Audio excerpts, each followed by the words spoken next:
Hello future CPAs! Let's discuss proof of cash. Previously, we have discussed bank reconciliation. At sa bank reconciliation, isang month lang yung nire-reconcile natin na monthly bank statement and yung cash natin based on our books. Sa proof of cash naman, this is a 2-date reconciliation. So, ibig sabihin, 2 buwan yung nire-reconcile natin na balanse ng cash in bank according to the bank and yung cash in bank according sa atin or according sa libro natin. So, ganito yung magiging format niya. For example, ang starting point natin is yung sa bank natin or yung cash in bank natin based on the bank statement. So, for example, ang 2 months na nire-reconcile natin is November and December. So, ibig sabihin, November 30 tayo dito. So, November 30 cash in bank. So, kung ano yung cash in bank natin sa November 30 or basically yung ending cash balance natin for November, yun yung magiging beginning cash balance natin for the month of December. So, for the month of December, magre-record ulit tayo si bank from the point of view of the bank. Magre-record siya ng mga receipts and minus disbursements. So, magka-come up siya sa kanyang unadjusted cash in bank as of December 31. So, ito yung mga, dito natin ilagay yung mga unadjusted balance. Unadjusted. So, first column, second column, third column, 4 column. So, 2-date bank reconciliation is a 4-column bank reconciliation. So, dito natin ilalagay ang unadjusted amounts. And then, alam natin na ang bank reconciling items ay deposit in transit, outstanding checks, and if there are errors. So, lagay natin yun. And since yung deposit in transit natin, since this is a 2-date bank reconciliation, ang ilalagay natin or i-adjust na deposit in transit is for November, which is our first month of this 2-date bank reconciliation, and for December, which is the second month of this 2-date bank reconciliation. Next naman natin is yung outstanding checks. So, sa outstanding checks, we have November and December also. And then, makukuha na natin, or bago yon errors pa, yung errors, if there are any. And then, makukuha na natin yung adjusted balance.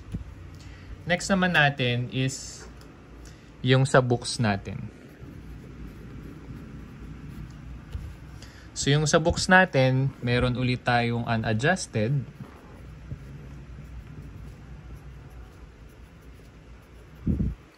And alam natin na ang mga book reconciling items natin is unahin na natin yung credit memo. So, credit memo. Yung credit memo, since this is a 2-date bank reconciliation, meron yung November and December. Ganun din sa debit memo. Meron yung November, meron yung December. And finally, yung NSF natin. NSF is also a debit memo, pero ihiwalay muna natin siya. Kasi iba yung treatment natin sa NSF. So, November and then December. And then errors, if there are any, makukuha natin yung adjusted balance. So, ang tawag natin dito sa una nating ginawa is adjusted balance method ng bank. Sa pangalawa, ang tawag natin dyan is adjusted balance method ng book. So, yan yung unang method natin sa proof of cash. Ang pangalawang method natin sa proof of cash is yung tinatawag natin na bank to book. So, buburahin ko to.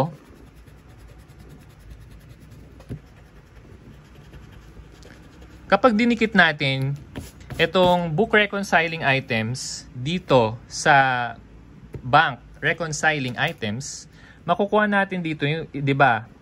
Ito yung unadjusted balance ni bank. And then, nilagay natin yung bank reconciling items. And then, we came up with the adjusted cash in bank balance account. And from the adjusted adjusted bank balance account, makukuha natin yung unadjusted book balance. Kasi, i-effect natin to.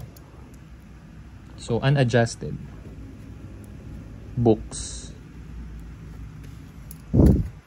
So, kung originally, as a book reconciling items, ina-add natin yung credit memo, i-reverse lang natin.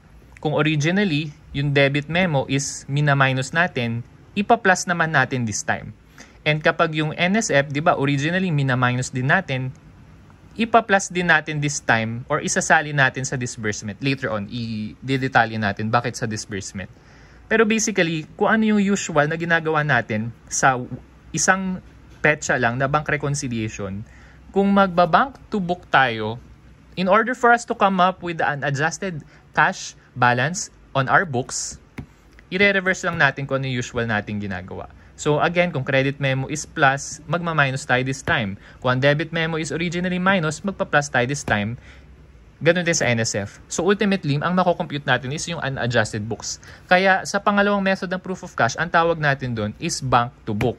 Ngayon, pagka itong book reconciling items ang nasa itaas, and ito namang bank reconciling items ang nasa ibaba, at magkarugtong sila, ang tawag naman natin doon is book to bank method. And with that, let's answer our first problem. Problem number 1. Ang tinatanong sa atin is, what is the adjusted cash in bank on December 31? What is the cash balance per book on December 31? And what is the amount of cash receipts per book in December? So, ibig sabihin, dito sa number 2, cash balance per book, ito yung unadjusted.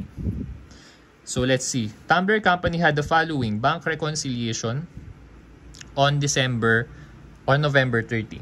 So, ayan, given yung balance per bank statement, tapos, in-adjust yung books natin. Tapos, the following were the book reconciling items on November 30. So, ito yon, may note. Basically, yung note, this is our credit memo. NSF is a debit memo. Service charge is a debit memo. So, the bank statement for the month of July showed the following. Meron tayong deposits. So, ibig sabihin yan yung receipts natin. 1,540.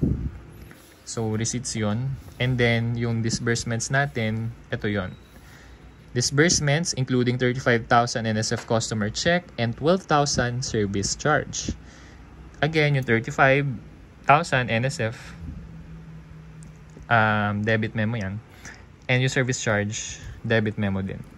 All reconciling items on November 30 cleared through the bank in December. So, ibig sabihin, wala tayong magiging problema kasi na-take effect na siya noong December. Ang mangyayari na lang mamaya is i-adjust na lang natin kung ano ba dapat yung talagang nangyari. Kasi kung nag-clear siya ng December pero yung reconciling item na yun is pang November, kailangan yung pag-clear ng bank sa December, kailangan i-reverse natin yon, and ang iti-take effect natin, dapat yung reconciling item nangyari talaga nung November. So, babalik ta rin natin. Later, the outstanding checks total 90,000 for December yan. Kasi alam natin, may November, may December. So, eto yung November outstanding, eto yung December outstanding check.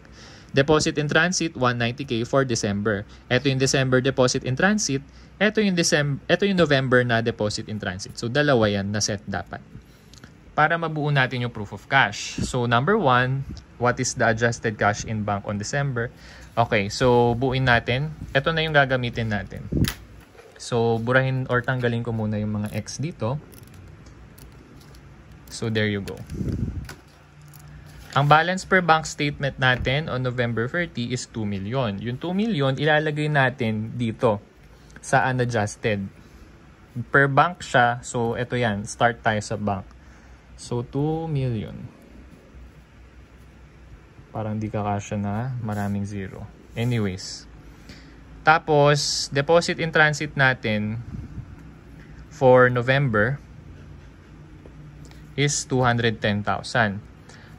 Sabi, lahat ng reconciling on item natin sa November 13, nag-clear na yan sa bank nung December. So, ibig sabihin, yung deposit in transit, naka-add dito sa receipt. By the way, i-record na rin natin sa bank statement kasi yung deposit is 1,540. So, lagayan muna natin dito 1,540. And then, disbursement of 800. So, lagyan muna natin dito 800. So, K na lang kasi para ma-maximize space. So, ang cash in bank natin ng December 31 unadjusted. Let's compute. 2 million plus 1,540 receipts minus 800 disbursement, 2,740. So, 2,740. So, yung mga reconciling items natin for November, 210K. So, yung 210K, kung nag-clear siya sa bank nung December pa lang, ibig sabihin, mapupunta siya sa December receipt. So, dapat tanggalin natin siya sa December receipt. Kasi, dapat, yung deposit in transit na yan, originally, dapat nasa November yan. So, i-add natin dito 210K dun sa November 30 natin na balance. And yan din naman yung ginawa mo nung nag-bank reconciliation ka or nag-one-date bank reconciliation ka nung November. Next naman natin is outstanding checks nung November. So, 50,000. Kung sinabi rito na nag-clear siya sa bank nung December pa lang, ibig sabihin mapupunta yan sa December disbursement. So, kapag napunta yan sa December disbursement, ibawas natin sa disbursement kasi dapat disbursement yan nung November. So, ibawas sa ang outstanding check natin ng November, ibawas natin sa disbursement worth 50K.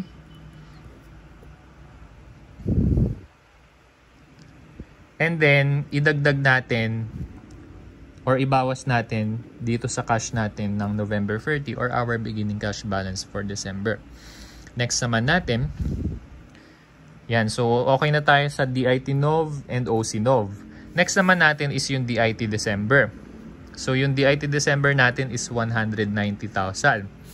So, dapat i-take effect, dapat yung deposit in transit natin sa December, dapat December din mag-reflect sa bank. Kaya, ilagay natin sa receipt 190K, tas ultimately, ilalagay din natin dito 190K. Pag nag-add ka rito, dagdag rin yun dito. Next naman natin is yung outstanding checks natin for December. Ang outstanding check for December is 90,000. So, dapat disbursed siya by December. Kaya, idagdag natin dito 90K. And ultimately, pag dagdag sa disbursement, ang effect dito sa total is mababawasan to ng 90K. So, wala naman tayong errors. No? Wala naman ako nakikitang errors. Wala naman. So, i-total na natin to. So, for our first column, 2 million plus 210 minus 50,000 is 2,160,000. So, 2,160,000. Next naman natin for receipts, 1,540 minus 210 plus 190. 1,520,000 or 1,520. Next naman natin for disbursements, 800 unadjusted minus 50 plus 90. 840K. And lastly, 2,740 plus 190 minus 90 on our final column, 2,840,000.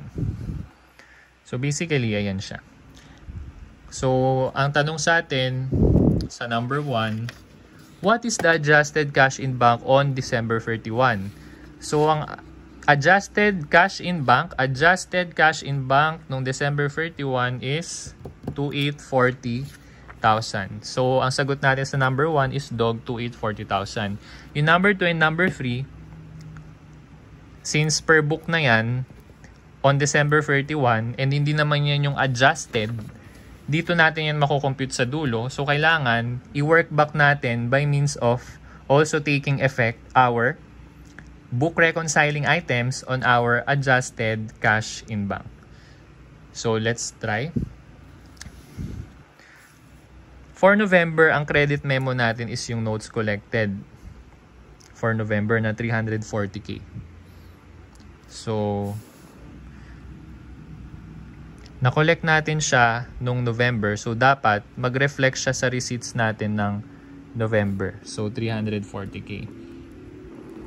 And since yung 340K na na-collect ni bank in behalf of you, nalaman mo lang nung natanggap mo na yung bank statement for November, which is natanggap mo na December mo na rin ma-enter yan sa receipts mo, sa company books mo. Pero dahil dapat nga November yung receipt na yan, ibawas mo sa receipt mo ng December. So, ang technique dito na i-instill ko sa inyo is dapat alam nyo lang bakit ina-add and bakit dinededuct. Next naman natin is yung service charge na 15,000 pesos. So, yung service charge na 15,000 pesos, since natanggap mo yung monthly bank statement, probably December mo na natanggap yung bank statement mo for November, na-take effect mo yung service charge December na din under December disbursements. So, pero dapat yung bank service charge na yun, since it is your service charge for the month of November, dapat sa November mo siya na-take effect. So, ang mangyayari for your service charge for the month of November, ibabawas mo siya sa disbursements na 15K.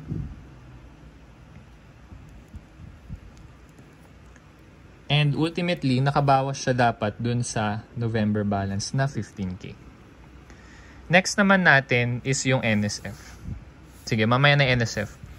Kailangan ng masusing pagpapaliwanag. Sa credit memo natin for December, eto yon. Yung deposit, it includes 210K note collected for Tumblr. So, 210K. So, dapat, syempre, since for December receipt yan, dapat sa December din natin ma-reflect on our books as receipt. December receipt. So, 210K dito. And ultimately, sa dulo, 210K. So, okay tayo dito sa 210K. And next, disbursement including 35,000 NSF customer check and 12,000 service charge. So, ang service charge natin for December is 12,000. Dapat ma-add siya sa disbursement December natin. So, 12K. And ultimately, mababawas siya dito. Next naman natin is yung NSF natin. So, ang NSF natin, hindi siya kagaya dun sa usual debit memo natin. Kasi, sa disbursement natin siya, tinitake effect.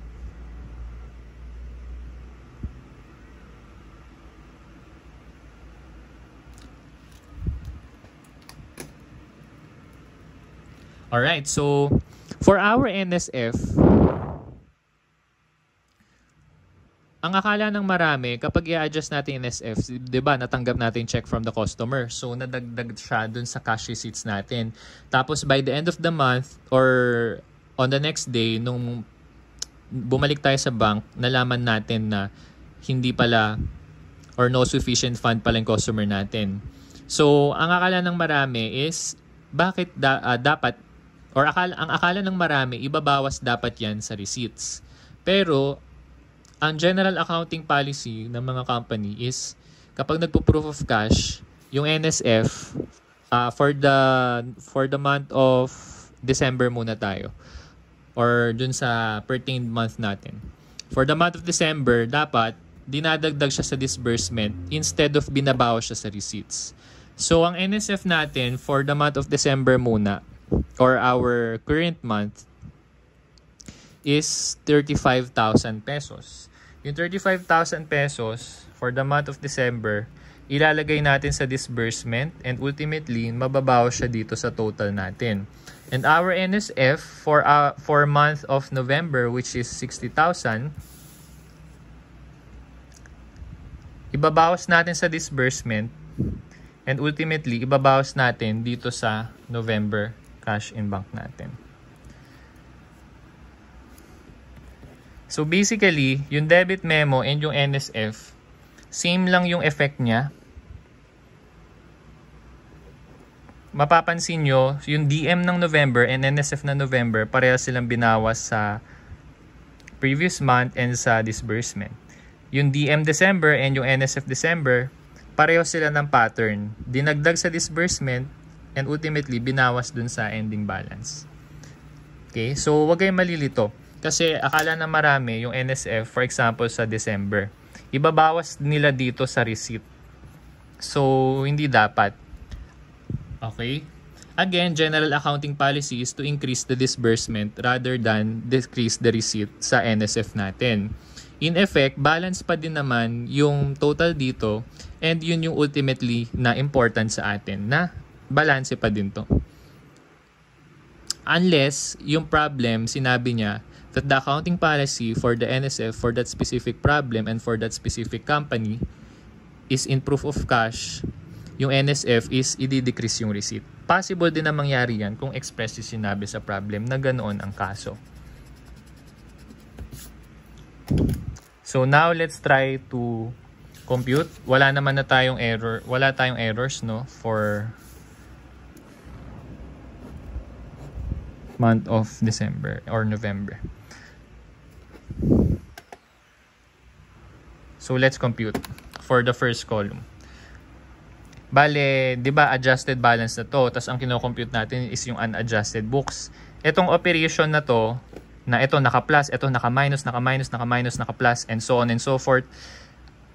Babalik ta rin natin operation kasi mag-work back tayo pabalik sa unadjusted. So kung plus to, minus. Kung minus to, ipa-plus mo this time, ipa-plus mo. So ito minus, ito plus, ito plus, ito plus, ito minus, ito plus, ito minus, and so on and so forth. For the first column, 2160 minus 340 plus 15 plus 60, 1895.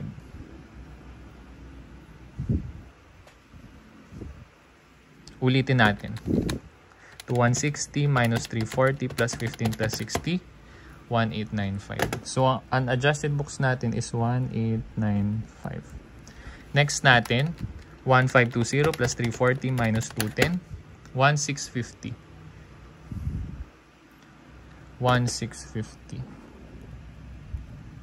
And for the disbursement column, 840 plus 15 minus 12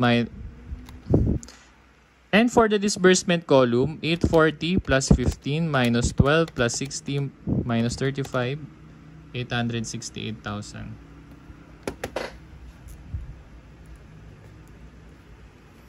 For the last column, 2840 minus 210 plus 12 plus 35, 2677. So our question for number 2, what is the cash balance per book on December 31? Ang sagot natin is 2677, letter boy. And then lastly, what is the amount of cash receipts per book in December?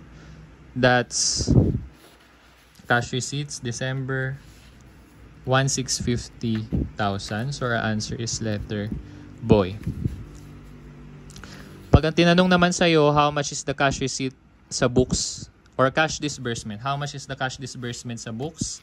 Ang isasagot mo is itong 868.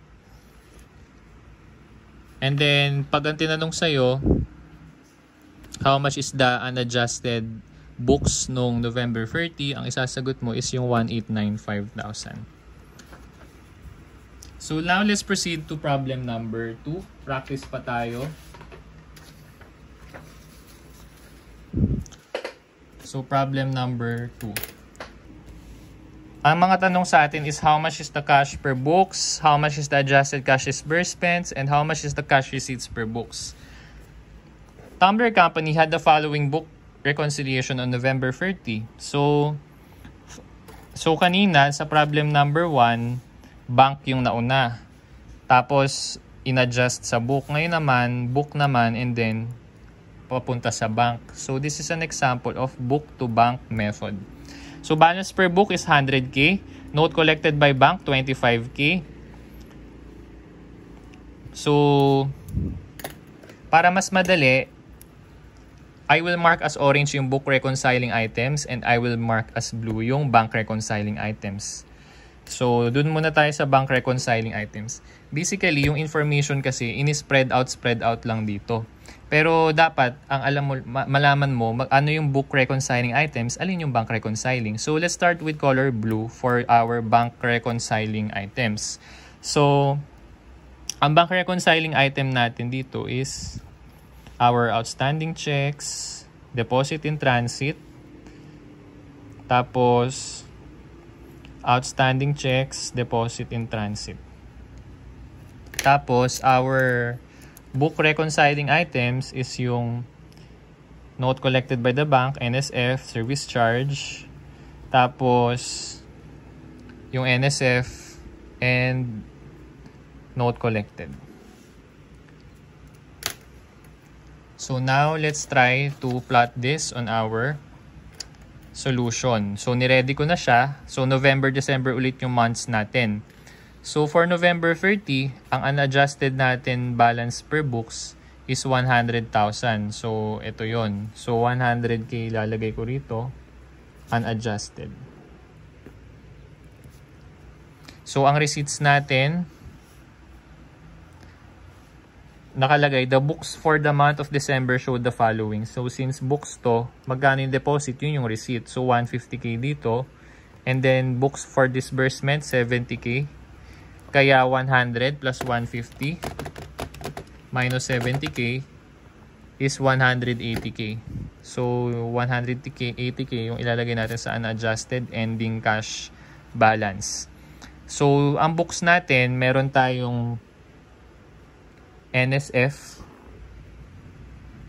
ng November and December. Meron din tayong debit memo ng November and December. And meron din tayong credit memo ng November and December. So, NSF natin, dun muna tayo sa book reconciling items. So, note collected by bank on November 30, 25,000. So, note collected by bank is a credit memo. So, credit memo natin na November is 25,000. So, ibabawas natin dito sa receipts kasi dapat dito siya sa receipt ng November. So, 25, negative 25K. Next naman natin is yung NSF check natin for November, which is 7K. Yung 7K, ibawas natin sa disbursement kasi dapat dito siya sa November. So, negative 7K.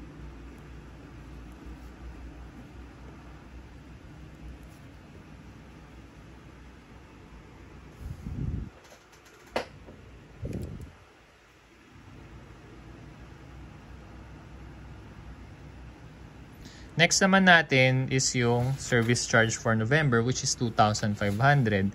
So, yung disbursement na yan is dapat nung November pa.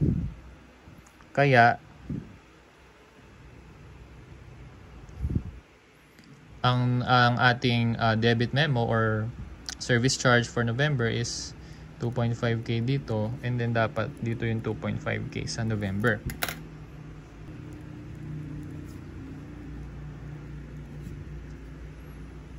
Next naman natin is yung December. So, for December naman, ang ating NSF is 9,000 pesos.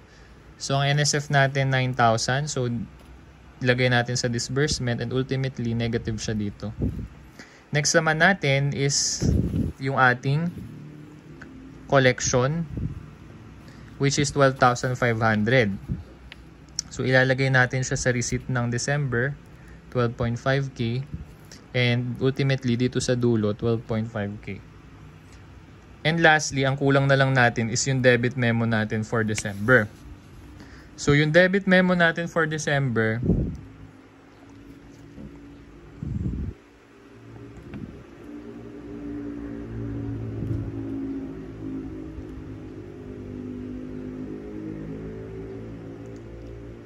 is wala naman. Wala naman tayong debit memo for December. So, let's compute. So, ito na yung magiging adjusted cash in bank balance natin or ADJ. So, let's try. 100 minus 7 minus 2.5 plus 25. So, that's 115,500 or 115.5K. Next natin sa receipts, 150 minus 25 plus 12.5K, that's 137.5K. For our disbursements, 70 minus 7 plus 9 minus 2.5K, 69.5K.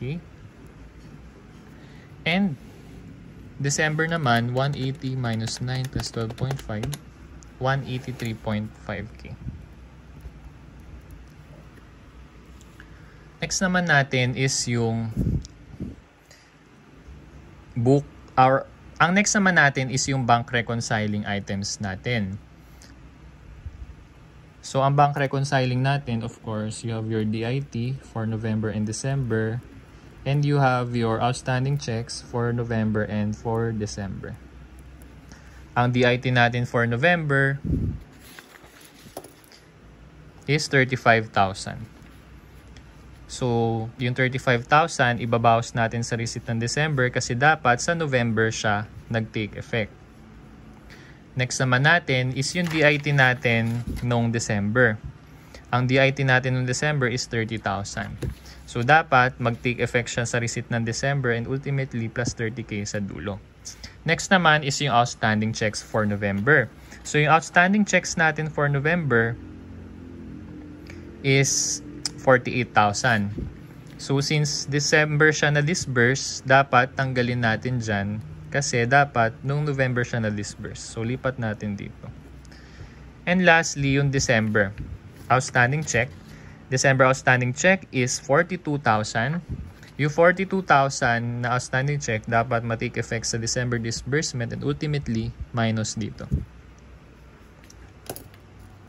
So, with that, let's compute for your unadjusted bank balance. Unadjusted bank. So, again, yung opposite ng operation ang ilalagay natin. Kung plus to and minus to, ngayon, minus to, ito plus, and so on and so forth. So, let's try. 1,115,500 minus 35,000 plus 48,000, 128,500. Next natin, 137,500 plus 35,000 minus 30,000, 142,500.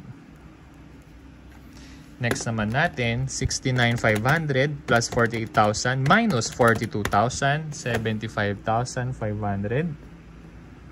And lastly, 183,500 minus 30,000 plus 42,000, 195,500.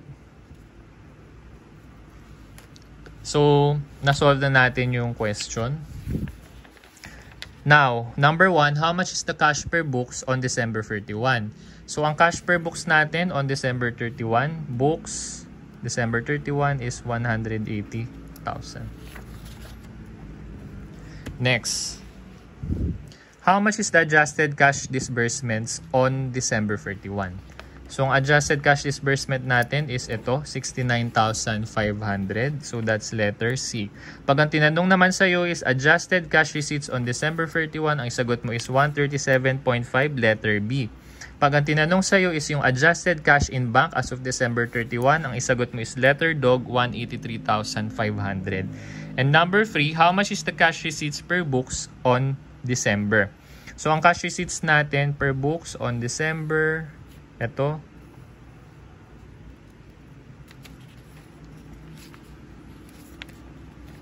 hindi to book, bank yan. So, unadjusted cash receipts per bank on December is 142,500.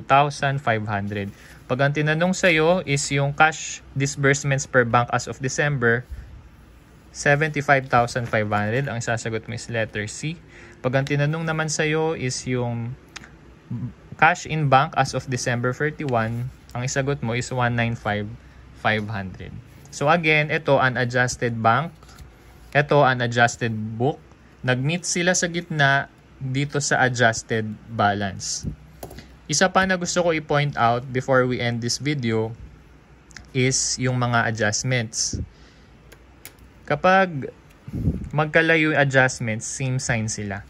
So kapag apart, same sign. Tapos, kapag magkatabi, different sign. So, kapag together, different sign.